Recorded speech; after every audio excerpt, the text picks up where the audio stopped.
In the name of God, who wants the east shores of the White Sea to be a place where the life of the people has focused strongly into very big, powerful cities at the center of the world economy.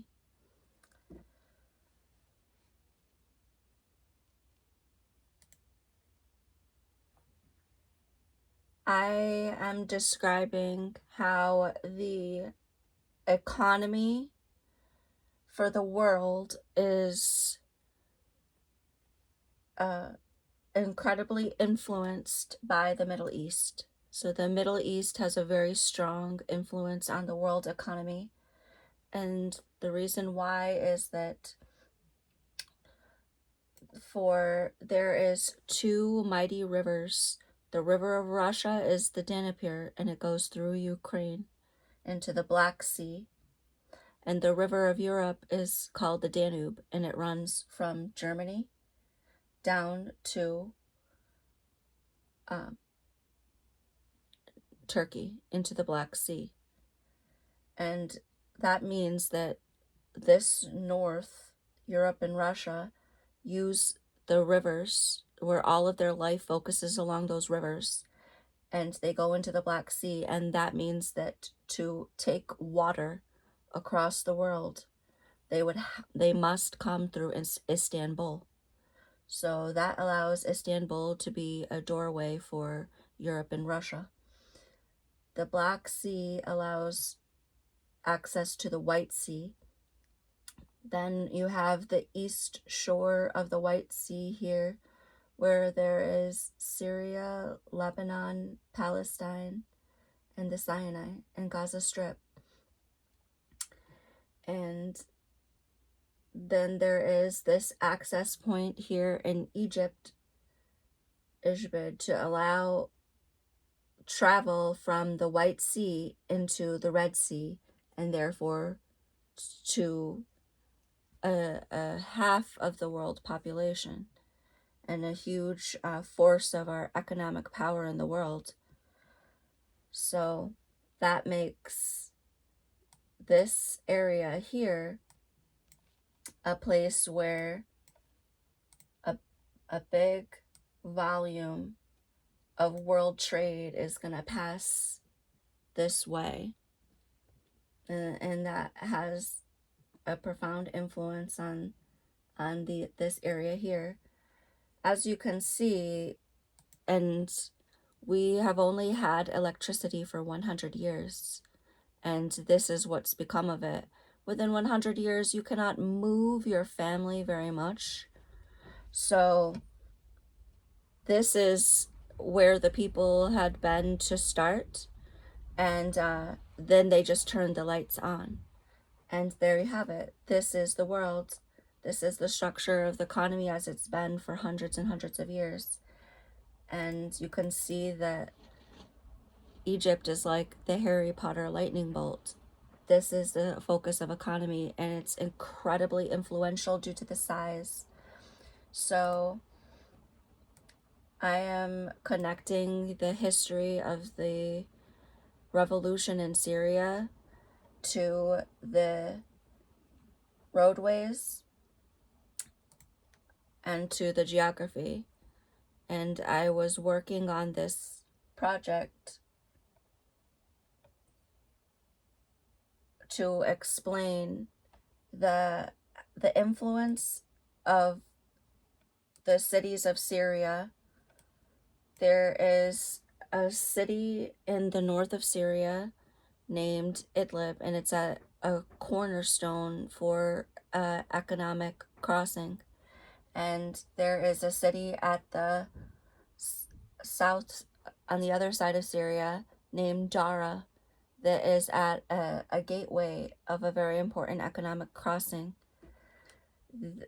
I describe that, and you can see the connection of the economy based on the roadways.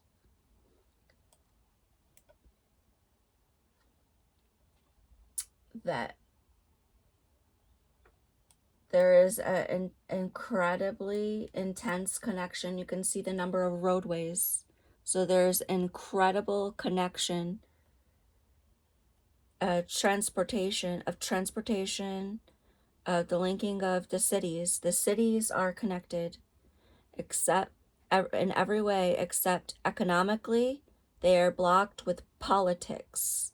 Political borders separate the economy here, and the economy has been greatly divided, and that its position in the crossing ways has a huge influence on that. So it's essential to be able to turn this, reorient the map in different ways to be able to see a fuller idea. So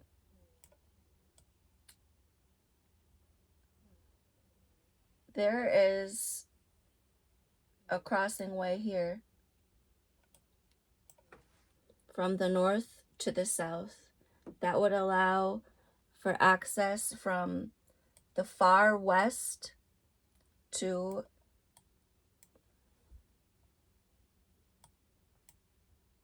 the far east.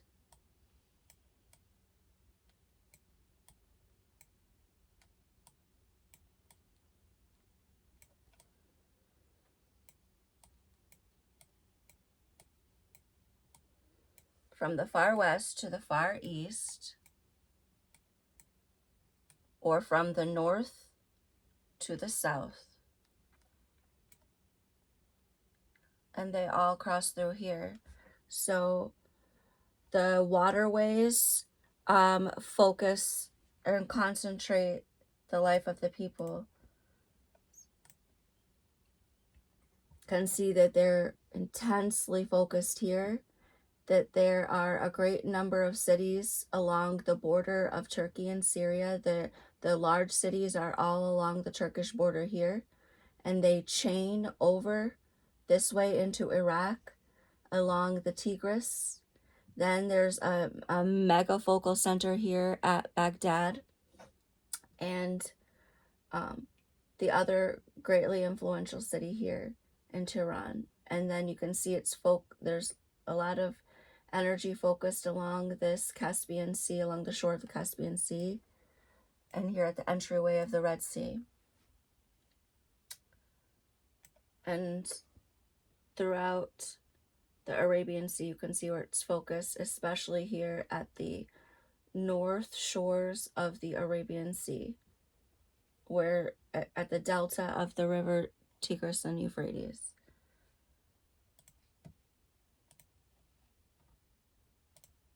And this is another view, very near view, and this here is Palestine and Syria and Gaziantep and Mirdan and Turkey here, and here is Ishbid and Cairo and Alexandria and the Black Nile River. So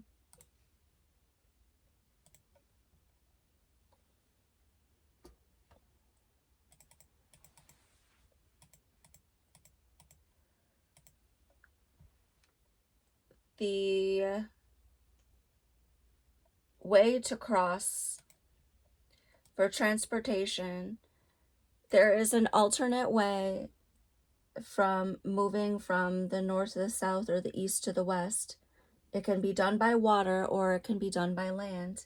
And in order to do it by land, you would essentially want to get from this area here over to this area over here.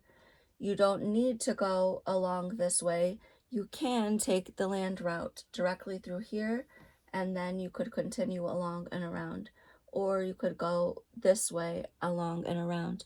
So if there is a land route that is rivaling or supporting this way, it would be this one here. It would have to go down this river, travel basically parallel or along the same courses as the river through to the Arabian Gulf, and that would be the most economic way or the most direct route of travel, or the greatest volume of traffic could be moved that way.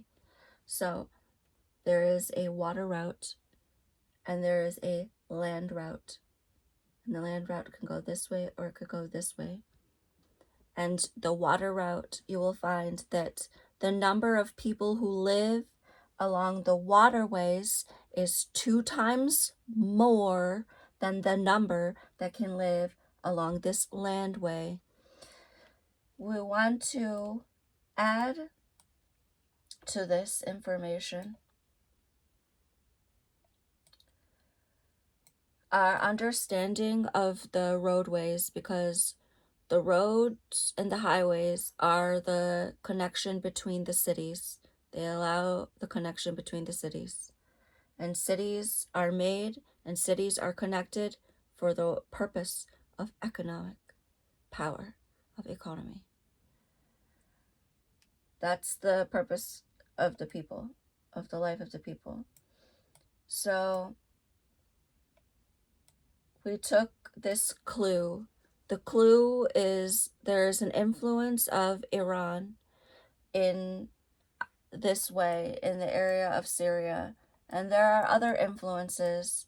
And I am going to look at the roadways and I'm going to make a connection between the international powers who are interfering in the life of the people of Syria and the purposes behind some of the events that happen here on the north city Idlib and here in the south city Dara, in the area connected with the Golan Heights.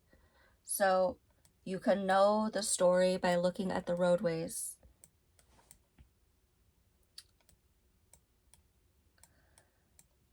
Here, the number of people, it increase the power of the economy. So you will always find that the men who are the rulers of the country are going to make his home in the biggest city of the country, because he needs to have the great volume of people are the ones who are really surging that economic force. And that a ruler, in order to rule over a city of 10 million people, he needs to have an economic power that competes with the power of these grand cities, of these million people cities. And so we do have rulers now that have created the capabilities for themselves due to the power of the engine and the power of the gas, and it's 100 years old. And this allows a ruler to have to extract from our world an economic power that can create a force of control over the economic power of just millions upon millions and millions of people. So the population of this area is organized in this way.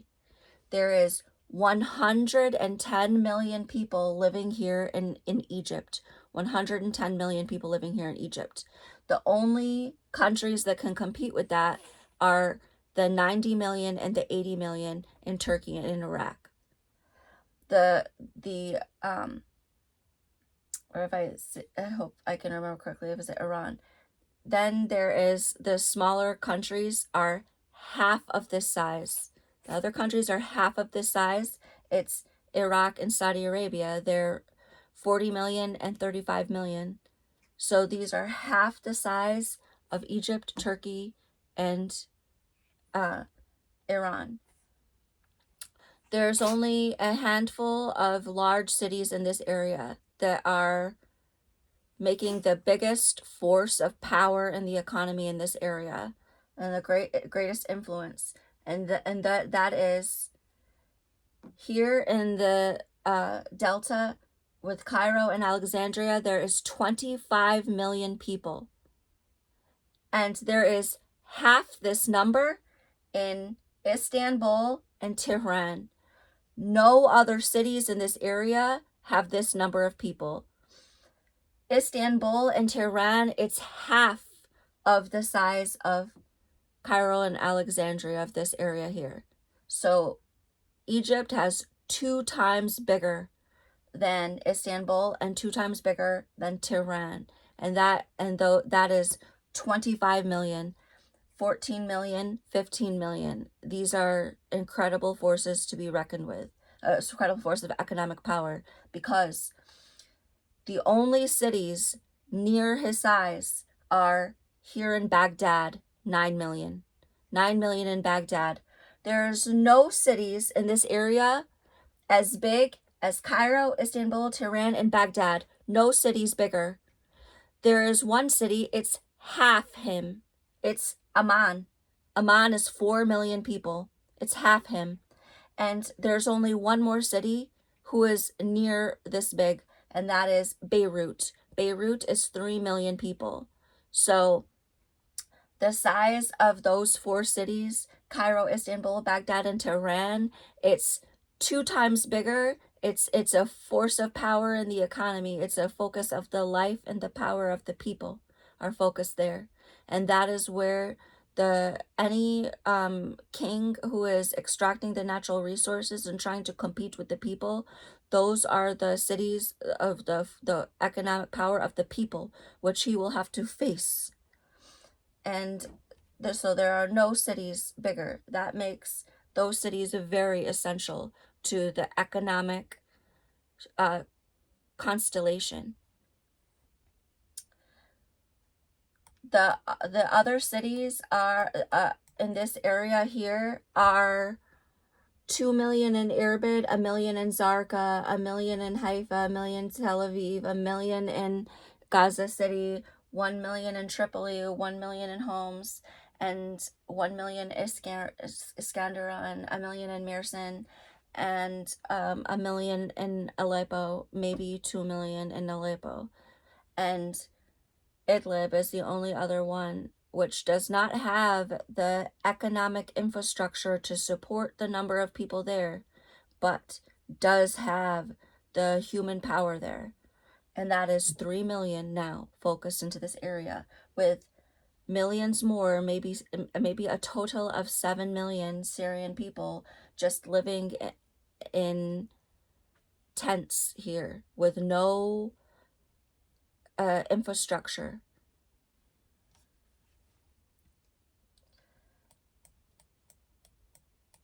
I'm going to show that the highway, it can tell you about the economic connections that are changing the politics and that are having a bad influence on the revolution for the welfare of the people. And when you come from Tehran, there's 3 highways, 3 ways to go. You go to Armenia, or you go to Mosul, Iraq, where the assassinated leader Abu Maria al-Qahtani is from, Mosul, Iraq, or you go south to the Arabian Sea, towards Baghdad.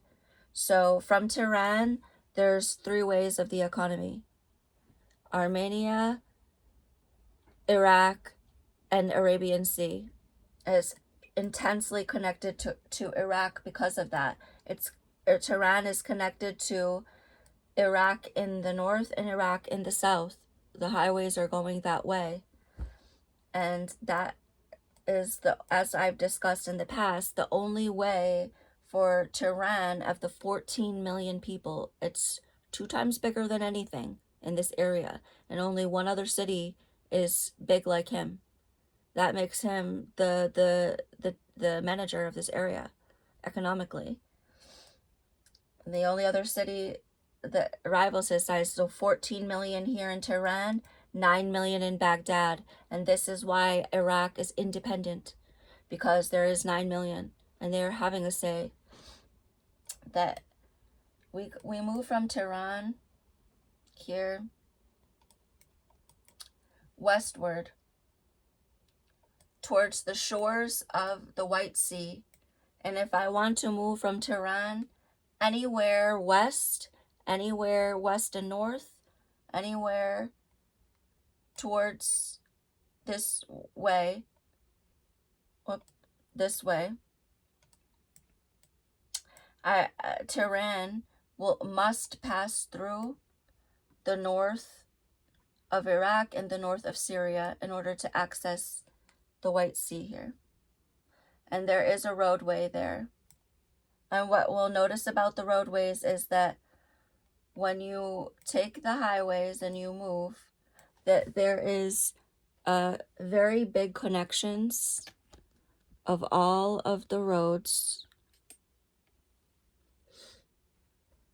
There is a great connection of all of the roads here and many cities all in this area.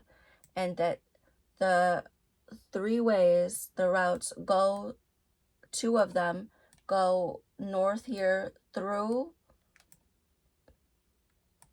Tabriz and through Erbil in Iraq, and that is a 2 million person city.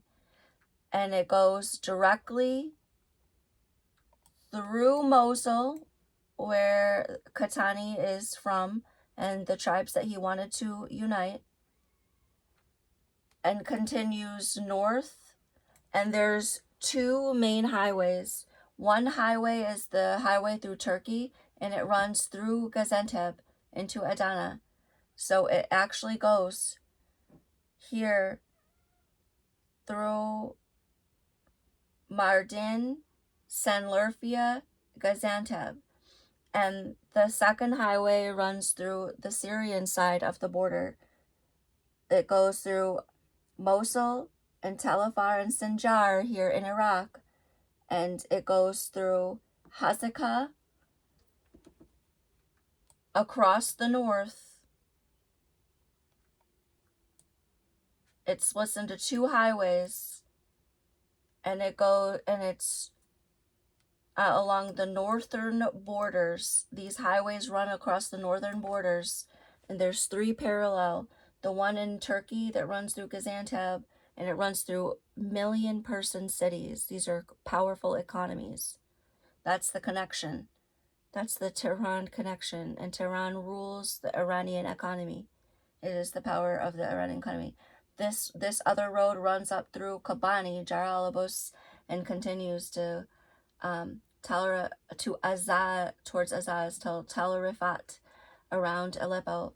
And this one goes across the Euphrates into Manbij, directly into El Bab, and not only into El Bab, but with two roads, with the M4 highway and another parallel highway. So this is a powerful bonding. El Bab is bonded with not one road, but two roads going up into Aleppo. So this is, El Bab is an arm of Aleppo, and they also have an extension of the phosphate mining industry of Aleppo. As we know that Iran is intensely connected with the phosphate mining, and that they are in control of the money from the Tadmor phosphate mines, which are producing the uranium for the Iranian nuclear program.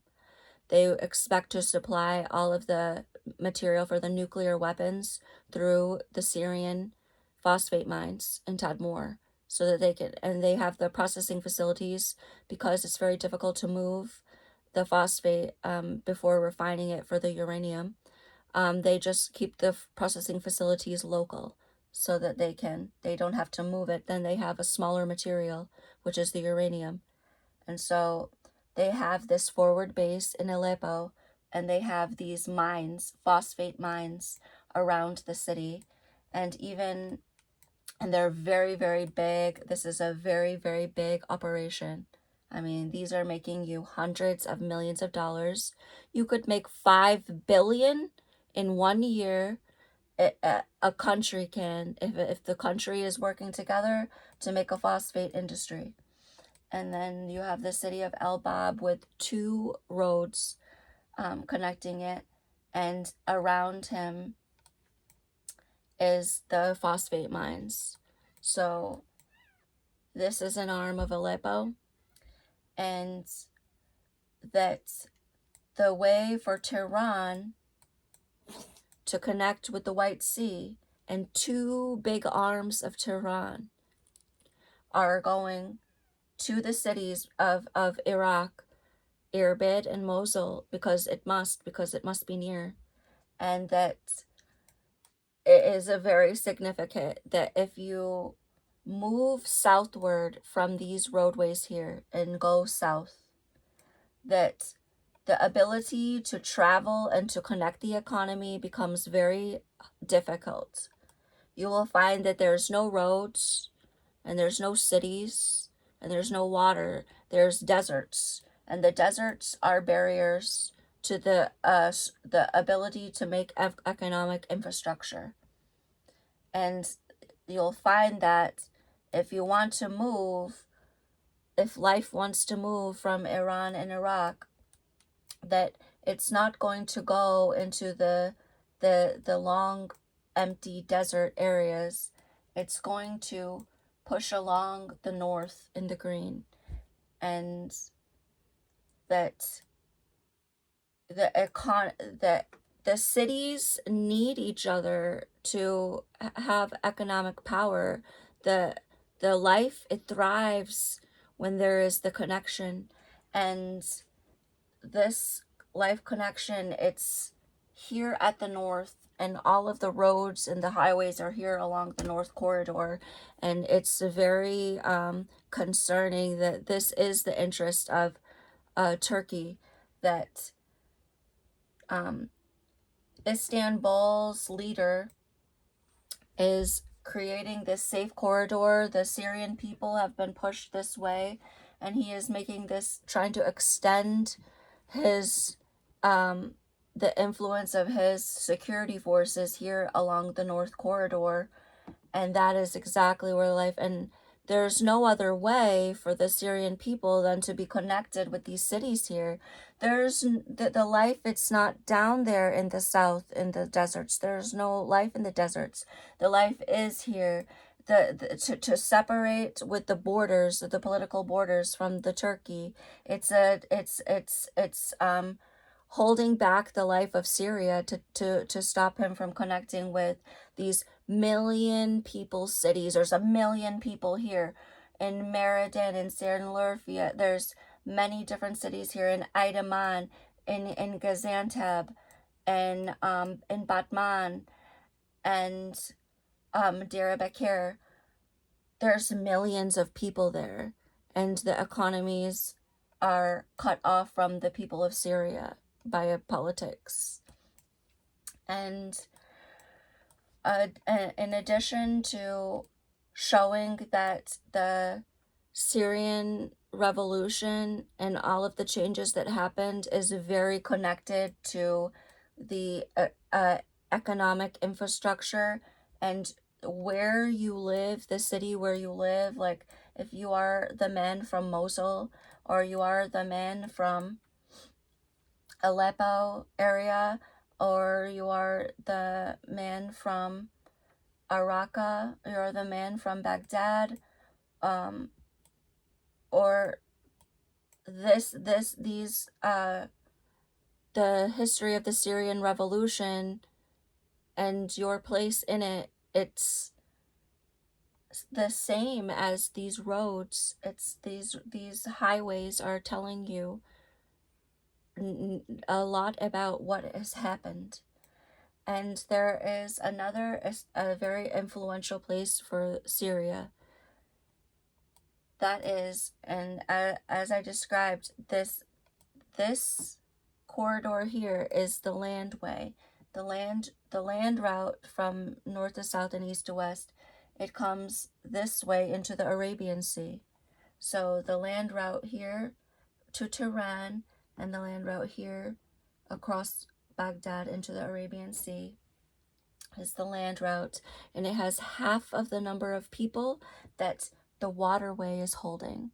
The waterway is holding a great power there. That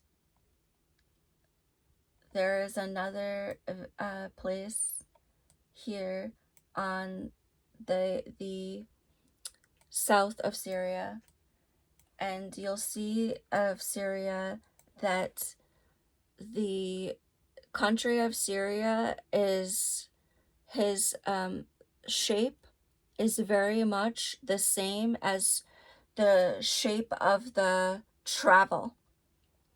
The travel goes this way, and Syria's roads go this way. The travel also goes this way across down the river, and Syria's roads go this way down the river. But the Syria's roads are not here. They're not in this area. This area, it's very empty. So that means that this is Syria. It's very focused. I'm sorry. This is Syria. It's focused here and it's focused here, and this is empty. So the north went to Idlib, and the south goes to Dara. And we are writing stories on the history of the men and their place on the roadway system, on the highway system that powers our economies. And we wrote a story about the geography of this area around Dara, around the people of Dara, and about the border crossings here. This is the city of Dara, and this is Jordan. And Dara has two doors. The doors both go to Jordan. One goes to the West Jordan, one goes to the South Jordan, at Aramtha and at Jaber al-Siran, and that the highways tell the story of Dara. The M5 highway is the highway that goes from the south of Syria to the north of Syria, and that the economic power of Damascus, it moves in the way of the highway, and the highway for Damascus, it goes up to Beirut in 1 hour drive, up into Beirut. And as we know that Beirut is one of the biggest, it's 3 million, it's one of the top handful of powers in this area, just one handful, and Beirut is on that list, and Damascus, it's not. Beirut is a big, powerful city, and Damascus, its heartstrings, it's connected, and Damascus cannot go anywhere or to the ocean or to the sea until he travels the M1 up it. Then Damascus cannot go anywhere north or south if he is not on the M5 highway. And the M5 highway, it goes up into the up to Homs, Idlib, everywhere. The gas pipelines follow this same way into these major cities. And Damascus has a big number of highways all going south. It's just Damascus, you want to get out and you want to go south, you have 4 ways, and 2 of these ways go to the border crossing at Dara. Actually 3. So 1 to Dara, another 1 to Dara, and another 1 to Seda, and then Dara. So everything, it comes through Dara. And there is the influence of these borders. So this is the borders of 4 countries: Palestine, Golan, Syria, Jordan. There's a corner here, right here at this lake, where the prophet Isa, may Allah be pleased with him, stood on the high shores, looking down over the lakes and standing on the grass and talking and teaching people things to help them understand that there is wrong things in the world, and if you do the wrong, that you cannot say that you can do the wrong and that nothing will happen, or that it's okay, or that it's accepted, that we're just going to accept that there's going to be all of this wrongdoing, and that people can be hurt, and that we're going to tolerate it. So this is the roadways, and we will continue with the understanding of the revolution, of the economy, and of the politics that are blocking economies and life, because we are looking at the connection of the people with the on the roads, and we're looking at the geography, and we're seeing satellite images from this program Google Earth, which is blocked in some countries such as Syria, was being blocked, where it's very essential to understand the where you are in the world. And we'll continue the stories of the people who live here to understand what powers are working. Allahu Akbar.